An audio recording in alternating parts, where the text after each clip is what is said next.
Hi, and welcome to another episode of Rounding Up the Roundhouse. I'm Dan Boyd. And I'm Megan Gleason. If you enjoy our podcast, please like and subscribe and consider becoming a digital subscriber to the Albuquerque Journal to help us bring you more content like this. You can find this episode and all of our podcasts on the Albuquerque Journal website, abqjournal.com, as well as YouTube, iTunes, and Spotify. See the show notes for a discount code on a digital subscription. Thank you for supporting the Albuquerque Journal, New Mexico's leading news. We're back after another busy week at the Legislature. Dan, I know you've been tracking a lot of crime stuff. Do you want to jump into that? Yeah, let's jump right in. It's been an interesting few days on the crime bill front. As we talked about earlier this week on the podcast, House Democrats rolled out a crime package, and then they approved it in Judiciary Committee, so it could be on the floor, in the next day or two. They included some bills with bipartisan support, including a bill dealing with fentanyl trafficking, school shooting threats, auto theft, and of course a criminal competency bill that's gotten a lot of attention. But yesterday, all the House Republicans voted against it in committee, and yesterday they had a news conference saying that that only window dressing, and they don't think it goes far enough. Representative Christine Chandler, who's the chairman of the House Judiciary Committee, said she was disappointed. She thought, the Republicans would be on board since some of their bills were included in the package. So it's turned a little more political, I think, than was originally intended, but maybe not surprising also at the Roundhouse. Another dynamic, the governor's office said, the governor supports the package, but she still wants to see more bills added to it as well. And she referred specifically to a number of bills in the Senate that have not advanced yet. So, my expectation is that the bill probably will pass the House as long as enough Democrats vote for it. But, it could be changed on the Senate side and could have some more bills added to the package. So it's been interesting to see that moving forward, but not quite with that bipartisan support that, I think that folks were hoping for on both sides. Yeah, and we're still waiting on the House to get things moving on the floor. The Senate has already started passing bills on the floor, but the House is moving at a slightly slower pace.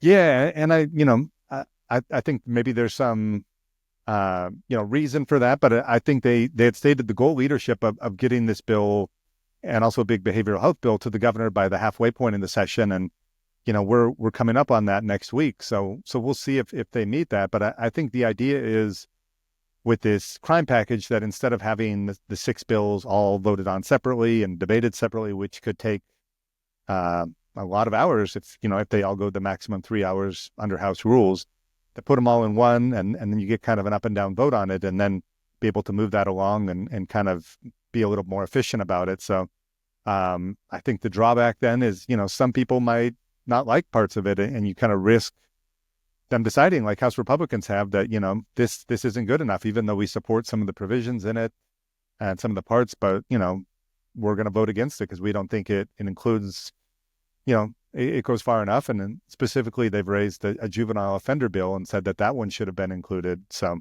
kind of some interesting, political calculations going on, and there may be some kind of posturing a little bit too to try to get more bills included in that. Yeah. And another bill we've seen this week that is just really divided along the political spectrum is this woman in sports bill that was tabled in committee yesterday. It's a bill that would essentially ban transgender women from participating in female sports, something pretty similar to what President Donald Trump did in his executive order that he signed earlier this month. There's a ton of Republican support for the bill, but the Democrats have not supported this bill. It's been introduced in recent years. It's never passed. It was not expected to pass this time, and it was tabled. Although we should note that a bill isn't dead right until it's the end of the session, right. Although it's very unlikely this one is going to come back and resurface in any way. And it sounded, I know you were in that committee hearing, and it sounded like it got a little heated at times.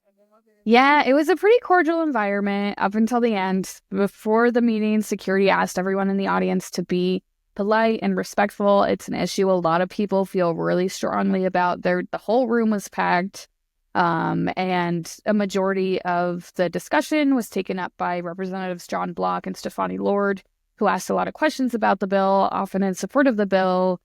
At one point, Representative Lord said she was going to make a statement, and the chair said, this is a time for questioning. And she actually just turned the statement into a question. But later, when a Democrat, Andrea Romero, just made kind of a long statement instead of asking a question, Representative Lord jumped in and said, "This isn't fair. I am a Republican and I wasn't allowed to make a statement." It turned into a very partisan issue, and things got a little heated, and people were talking over each other, and the chair had to kind of try to quiet things down.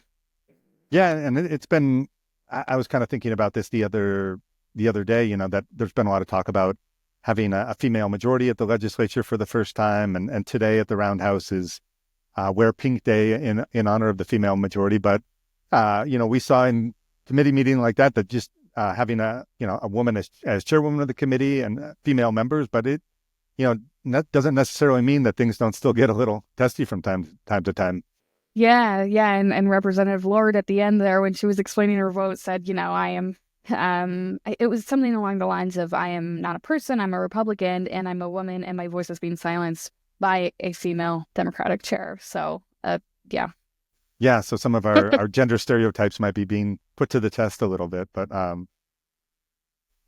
certainly, I think these bills, I mean, that one, that can be a heated issue. I mean, we saw that a lot on the national campaign trail last year, that kind of coming up as an issue, and you mentioned some of the federal dynamics at play too. So I think these things people feel strongly on both sides, and it's not unusual for it to get a little heated in committee. So yeah, and it's a really interesting environment now opposed to last year, because we obviously have a conservative federal administration. So the argument from Republicans now is this would put us in line with that administration, as opposed to last year.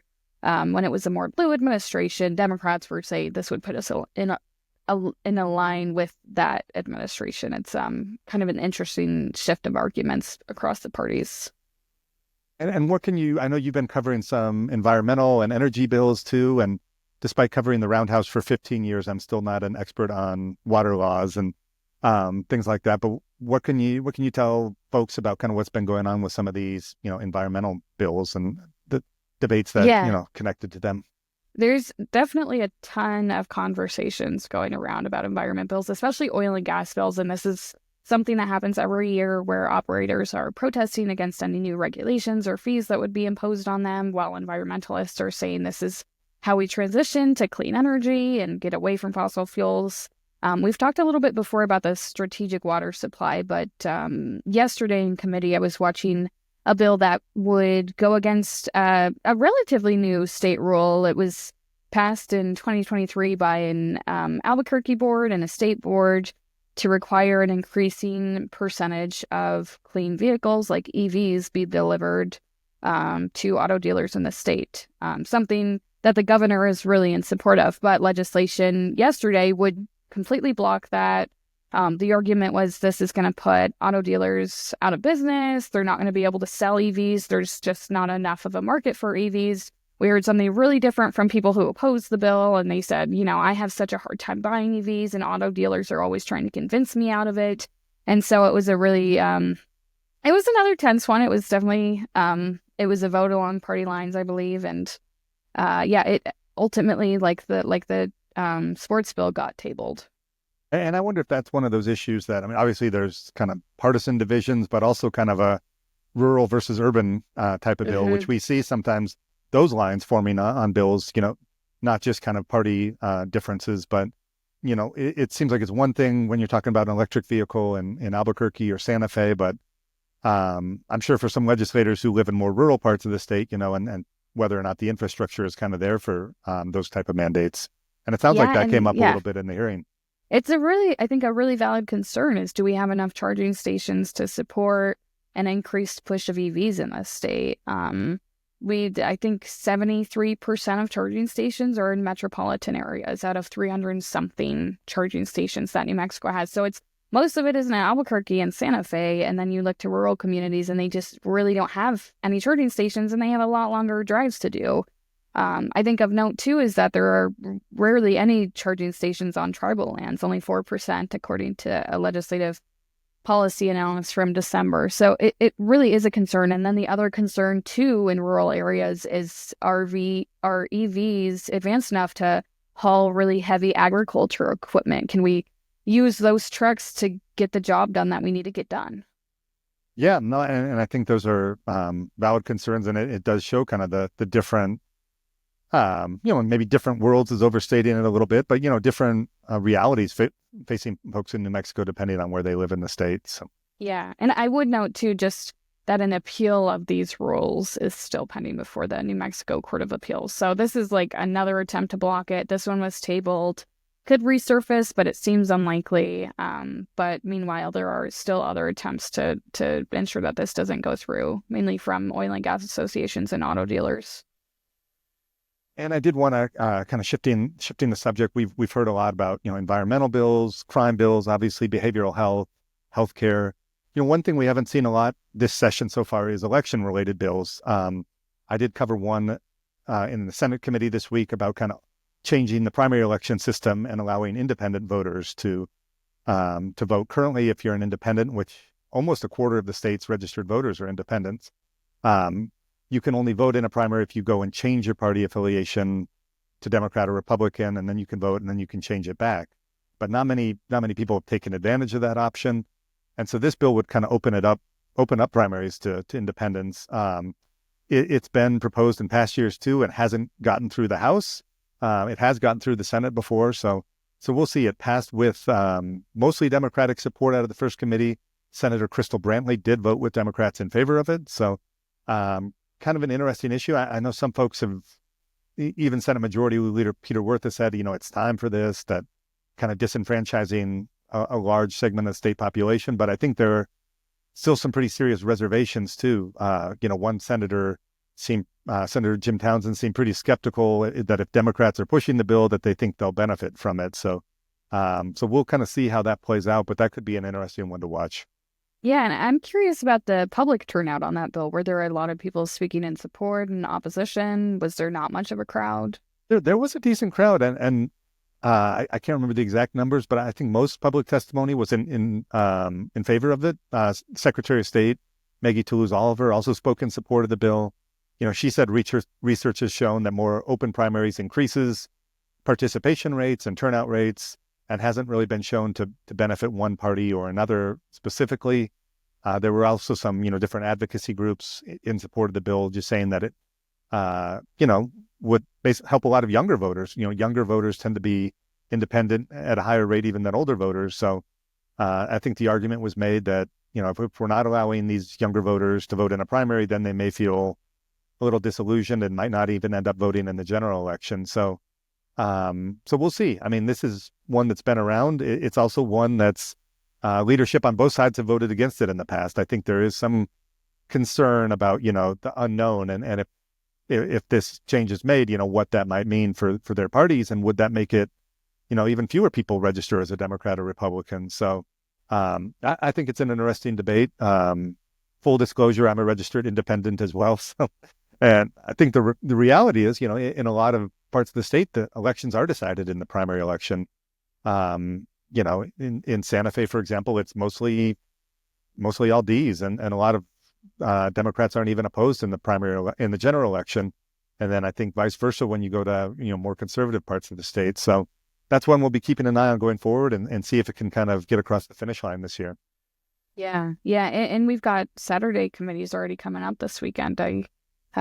We do, and maybe floor sessions too. I haven't heard for sure, but yeah, and we haven't had an evening floor session yet, have we? No, I mean, some of the committees have gone pretty late. I know you were listening to a House Appropriations Committee meeting this week that went pretty late, but floor sessions, so far haven't gone too late, and I would think, that'll start happening more as we get more and more bills onto the House and Senate calendars. Already they're starting to get a few bills, but, I would guess in a week or so, they'll start to get a longer list and probably be having longer floor sessions.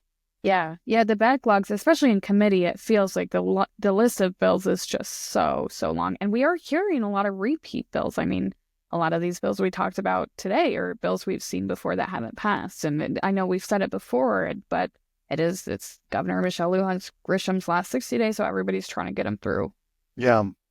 And I think looking ahead to next week, it'll be, once we hit that halfway mark, I think there starts to be a little more urgency, especially some of these crime bills that the governor wants added to the package. And some of them have been introduced in the Senate, but haven't moved forward yet. So I think Senate Judiciary Committee, obviously, there'll be a lot of eyes on that committee to see which bills are added to the agenda and which, if they start to get a bottleneck, which has happened in years past, or kind of a backlog of bills, how that kind of affects the chances of some of these bills. Because, if by those final weeks of the session, if it hasn't moved through one chamber, it starts getting to be, the clock is ticking a little bit. Yeah. Well, it's always busy at the Roundhouse. And to our listeners, if you ever have any bills you're interested about that you want us to talk about, or questions about how the legislature works, always feel free to reach out.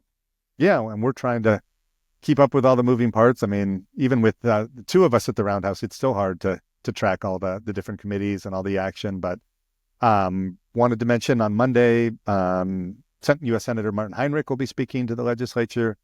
I believe Congresswoman Teresa Leger-Fernandez will also be speaking. So we already had a few members of the delegation speak previously, but those will be coming up on Monday. So be interesting kind of what they have to say about the session so far and, their thoughts on it. Yeah, and they're often the ones bringing in the Trump administration. We don't hear that a ton from our state legislators. We've heard it sometimes, but the last time we had federal delegation members come in, a lot of the conversation was focused on the federal conservative administration. Well, hope you're able to get a little rest this weekend, Megan. And it's only going to get busier from here. If it was a 30-day session, we'd be almost done. But don't think that way. Not the case. We appreciate everyone following our coverage and tuning in to listen to the podcast. And we'll be trying, working later hours and longer nights to bring you kind of updates on some of these stories and these important bills. Yeah, we'll keep you tuned with more episodes of Rounding Up the Roundhouse. You can find them on YouTube, Spotify, and Apple Podcasts, and you can find all our coverage at abqjournal.com. Thanks for listening.